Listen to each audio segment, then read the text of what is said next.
ఈ మధ్య కాలంలో మీరు చాలామంది గమనించుంటారు. అబార్షన్ రేట్స్ చాలా ఎక్కువ అవుతున్నాయి. దీనికి కారణాలు ఏంటి అనేది ఈరోజు డిస్కస్ చేద్దాం. హలో వ్యూయర్స్, నేను doctor Mrudula, senior consultant, fertility expert, 49 hospital, Secunderabad branch. ప్రీవియస్గా అంతకు ముందు కూడా అబార్షన్స్ చూసాము, బట్ కారణాలు అప్పటికి ఇప్పటికి డిఫరెంట్.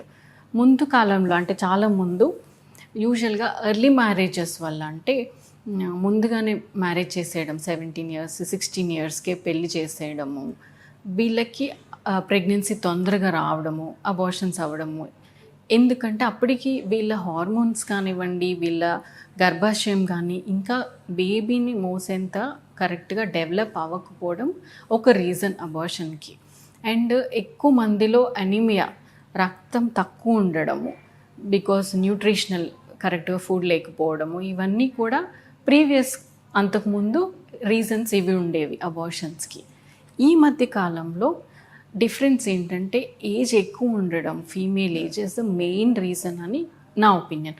ఎందుకంటే ఇప్పుడు అందరూ ప్రెగ్నెన్సీ కానీ మ్యారేజ్ కానీ పోస్ట్పోన్ చేసుకోవడం వల్ల after 35 when they plan pregnancy, genetic problems బేబీలో ఉండే ఛాన్సెస్ చాలా ఎక్కువ. బిఫోర్ 30కి ఆఫ్టర్ 30కి చాలా డిఫరెన్స్ ఉంటుంది ఇది.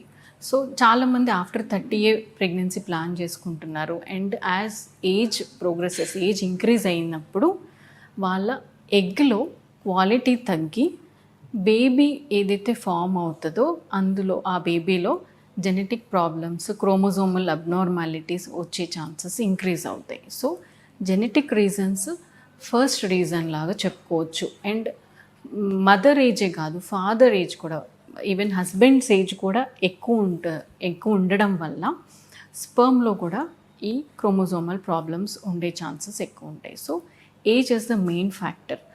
అండ్ స్ట్రెస్, మన లైఫ్ స్టైల్ కూడా మారిపోయిన లైఫ్ స్టైల్ వల్ల స్ట్రెస్ కానివ్వండి, అండ్ ఫుడ్, మనం తినే ఫుడ్ ఎక్కువ pesticides, adulteration, and sleep habits, diet, ఇవన్నీ కూడా ఎఫెక్ట్ చేస్తుంది. ఒబేసిటీ, ఈ మధ్యలో చాలామంది ఒబేసిటీ అండ్ ఇంక్రీజ్డ్ అంటే బీపీ, హైపర్ టెన్షన్ కానివ్వండి, డయాబెటీస్ కానివ్వండి, తక్కువ ఏజ్లోనే చాలామంది చూస్తున్నాం.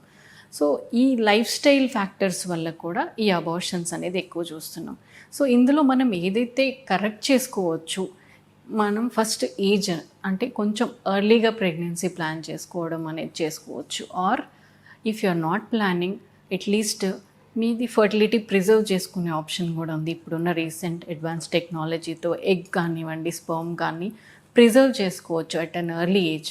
అవి మనం తర్వాత ఎప్పుడైతే మీరు రెడీగా ఉన్నారో అప్పుడు ప్రెగ్నెన్సీ ఆ గెమెట్స్తో ప్లాన్ చేసుకుంటే జెనెటిక్ ప్రాబ్లమ్స్ వచ్చే ఛాన్సెస్ తక్కువ.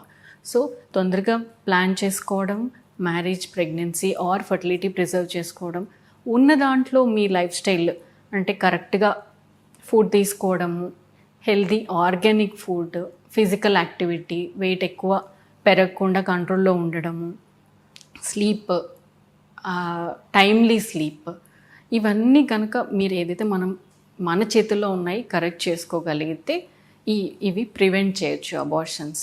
అండ్ ఆల్సో మనకి ఫర్టిలిటీ ట్రీట్మెంట్స్లో చాలా అడ్వాన్స్డ్వి జెనెటిక్ టెస్టింగ్ ఆప్షన్స్ కూడా ఉంటాయి. ఎవరికైతే ఏజ్ ఎక్కువ ఉంది or previous history of abortions ఉన్నాయి అంటే వీళ్ళకి మనం పీజీటీ అనే టెస్ట్ ద్వారా ముందుగానే బేబీకి జెనెటిక్ అబ్నార్మాలిటీస్ ఉన్నాయా అని టెస్ట్ చేసి ఏదైతే నార్మల్ ఉందో ఆ బేబీని ట్రాన్స్ఫర్ చేయడం ద్వారా అబార్షన్స్ని ప్రివెంట్ చేయొచ్చు. Thank you.